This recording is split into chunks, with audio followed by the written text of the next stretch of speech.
السلام عليكم ورحمة الله وبركاته.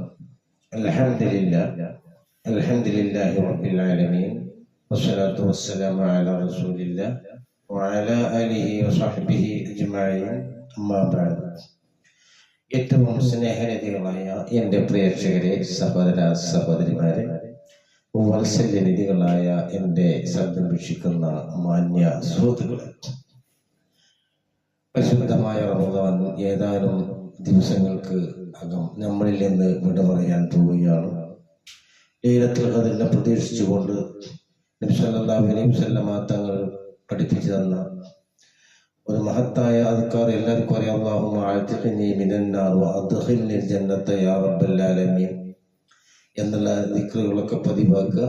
ലൈലത്തുൽ ഖദ്റിനെ സംബന്ധിച്ച് കൂടുതൽ വിവരണങ്ങളൊക്കെ എല്ലാവർക്കും അറിയുന്നത് കൊണ്ട് ഇന്ന് നമ്മൾക്ക് ചർച്ച ചെയ്യുന്നത് ആ ലൈലത്തുൽ ഖദ്റിന്റെ ദിവസം 1000 മാസത്തേക്കാൾ ഹൈറായതാണ്, ശ്രേഷ്ഠമായതാണ് ഒരു അമലിനെ എന്ന് പറയുമ്പോൾ അവിടെ ഏതൊക്കെ ഹൈറായ കാര്യങ്ങളുണ്ടോ ആ ഹൈറായ കാര്യങ്ങളൊക്കെ ആ സമയത്തേക്ക് ഒരുക്കി വെക്കുന്ന ഒരു സമ്പ്രദായം മുഅ്മിനീങ്ങളായ മുത്തഖീങ്ങളായ ആളുകൾക്കുണ്ട്. അതിൽ പെട്ട ഒന്നാണ് സകാത്ത്. എന്ത് ചെയ്താലും ആ ദിവസം 1000 മാസത്തേക്കാൾ പ്രതിഫലമുള്ളതാണ്. തന്നെയല്ല, പരിശുദ്ധമായ റമദാനിൽ ഒരുപാട് പ്രതിഫലമുണ്ട്. ലക്ഷോപലക്ഷം ജനങ്ങളെ നരകത്തിൽ നിന്ന് മോചിപ്പിക്കുന്ന മാസം.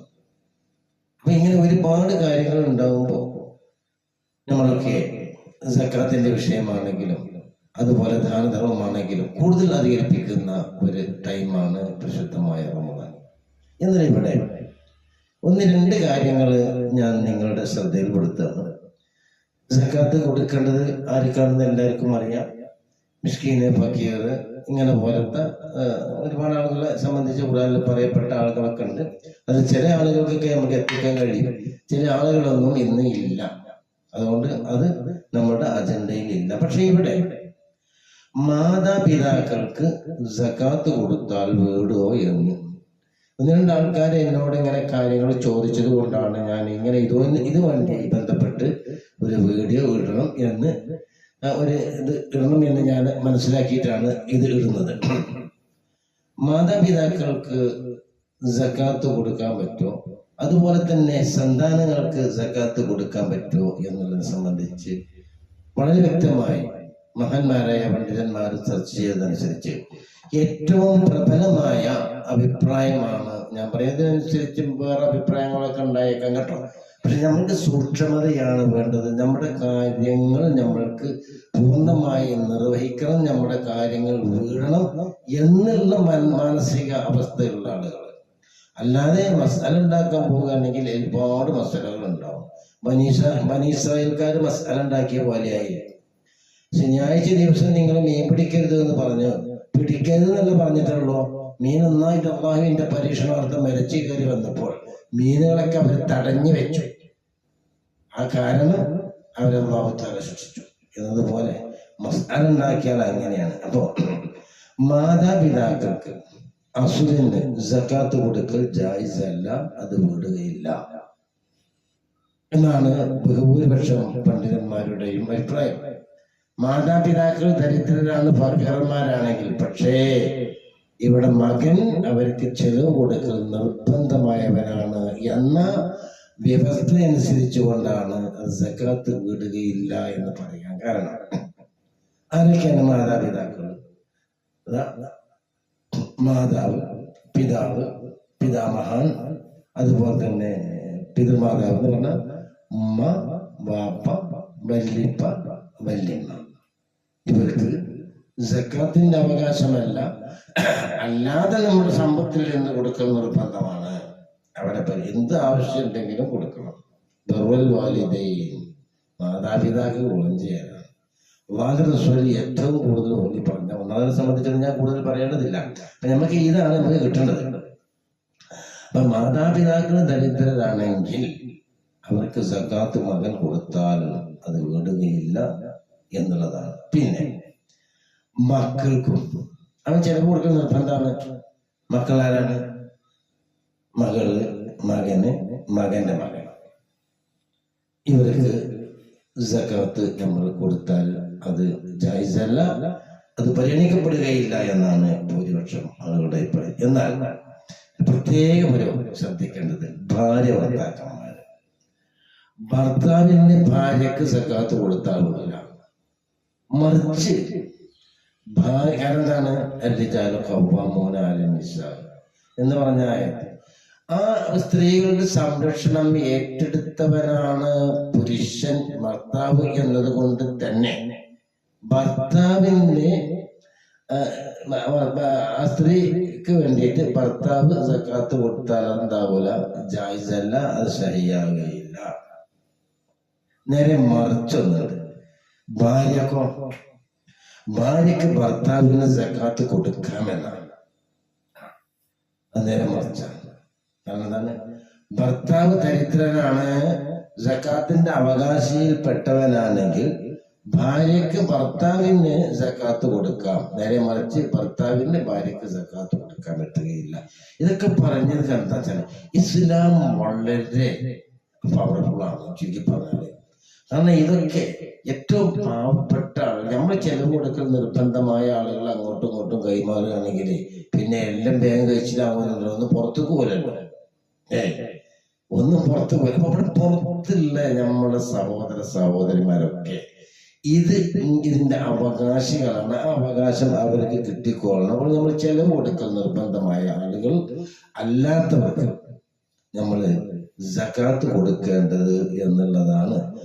പിന്നെ ഭാര്യക്ക് ഭർത്താവിന് സകാത്ത് കൊടുക്കാൻ പറ്റും. ഒരു ഹദീസുണ്ട്, എന്നറിയാം. സൈനബ റളിയല്ലാഹു അൻഹ പറഞ്ഞു, നബി സല്ലല്ലാഹു അലൈഹി വസല്ലമ തങ്ങൾ സ്ത്രീകളോട് ദാനം ചെയ്യാൻ പറഞ്ഞു. ഹദീസൊന്നും ഞാൻ ഇതിൽ വായിക്കണില്ല, കൊടുക്കണില്ല. ഞാൻ എൻ്റെ ഭർത്താവായ അബ്ദുല്ലാഹി ഇബ്നു മസ്ഊദിനോട് പറഞ്ഞു, താങ്കൾക്ക് സാമ്പത്തികമായി ബുദ്ധിമുട്ടുണ്ട്, പോക്കറ്റ് മണി പോലും ഇല്ല എന്നെനിക്കറിയാം. ഞാൻ നബി സല്ലല്ലാഹു അലൈഹി വസല്ലമ തങ്ങളോട് തൻ്റെ പരിചരണത്തിലുള്ളവർക്കും എന്ന് പറഞ്ഞാൽ തൻ്റെ കീഴിലുള്ള ആളുകൾക്കും അതുപോലെ തന്നെ അനാഥ ആളുകളെ സംരക്ഷിക്കുന്നുണ്ടാവുമല്ലോ, യതീമിനെ പോലത്തെ അവർക്കും എൻ്റെ ഭർത്താവിന് എന്ന് പറഞ്ഞാൽ ഈ പറയപ്പെട്ട സഹാബിക്ക് കൊടുത്താൽ അതിന്റെ സകാത്ത് വീടോ, അത് എനിക്ക് കടമപ്പെട്ടതാണോ, എനിക്ക് അത് അതിന്റെ പ്രതിഫലം കിട്ടുമോ എന്ന് നബിയോട് ചോദിച്ചു. നബി സല്ലല്ലാഹു അലൈഹി വസല്ലമ തങ്ങൾ അവിടുന്ന് പറഞ്ഞു, രണ്ട് പ്രതിഫലമുണ്ട്. ഒന്ന് കുടുംബബന്ധത്തിന്റെയും മറ്റൊന്ന് ദാനം ചെയ്തതിന്റെയും. ചുരുക്കി പറഞ്ഞാൽ നബി സല്ലല്ലാഹു അലൈഹി വസല്ലമ തങ്ങളോട് സൈനബ റളിയല്ലാഹു അൻഹ പറഞ്ഞു, എൻ്റെ ഭർത്താവ് ഇങ്ങനെയൊക്കെയാണ്, അതുപോലെ തന്നെ എൻ്റെ കീഴിലുള്ള മറ്റ് ആളുകളും ഇവരൊക്കെ കൊടുത്താൽ വീടോ എന്ന് ചോദിച്ചു. അപ്പൊ നബി പറഞ്ഞ കാര്യങ്ങള് എനിക്ക് രണ്ട് പ്രതിഫലമുണ്ട്. അങ്ങനെ നബി അത് കൊടുക്കാൻ വേണ്ടി പ്രോത്സാഹിപ്പിച്ചു എന്ന നിലക്ക് ഭാര്യക്ക് ഭർത്താവിന് സക്കാത്ത് കൊടുക്കാവുന്നതാണ്. പിന്നെ ഏറ്റവും ഉത്തമമായി നമ്മൾ കൊടുക്കാൻ പറ്റുന്ന ആരൊക്കെയാണ്? സഹോദരന്മാർക്ക് കൊടുക്കാം, എന്ന് പറഞ്ഞാൽ ജ്യേഷ്ഠാനുജന്മാർക്ക് കൊടുക്കാം, സഹോദരിമാർക്ക് കൊടുക്കാം, അമ്മാവന് കൊടുക്കാം, അമ്മായിക്ക് കൊടുക്കാം, അതുപോലെ മറ്റ് നമ്മളുടെ അടുത്ത കുടുംബങ്ങൾക്കൊക്കെ സക്കാത്ത് കൊടുക്കാം.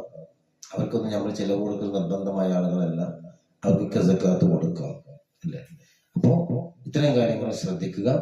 അപ്പൊ ഇനി അതിങ്ങനെ ഓരോരുത്തരിങ്ങനെ ചോദിച്ചപ്പോഴാണ് ഞാനതിനെ സംബന്ധിച്ച് പറഞ്ഞത്. എൻ്റെ സുഹൃത്തുക്കളെ, ഒരുപാട് പ്രതിഫലം നമുക്ക് കിട്ടുന്ന ഒരു പുണ്യമായ മാസമാണ്. ആ മാസത്തിലാണ് നമ്മൾ നിലകൊള്ളുന്നത്. അതുകൊണ്ട് സക്കാത്തിന്റെ കാര്യം നമ്മൾ പ്രത്യേകം പരിഗണിക്കണം. ഒന്ന്, ഈ 5 കാര്യങ്ങളിൽ നിന്ന് ഒരു കാര്യമില്ലാതെ ആയാൽ അവന് ഇസ്ലാമിൽ സ്വീറ്റില്ല. അല്ലാഹു സുബ്ഹാനഹു വ തആല, ഞാൻ പറഞ്ഞൊക്കെ മനസ്സിലായല്ലോ?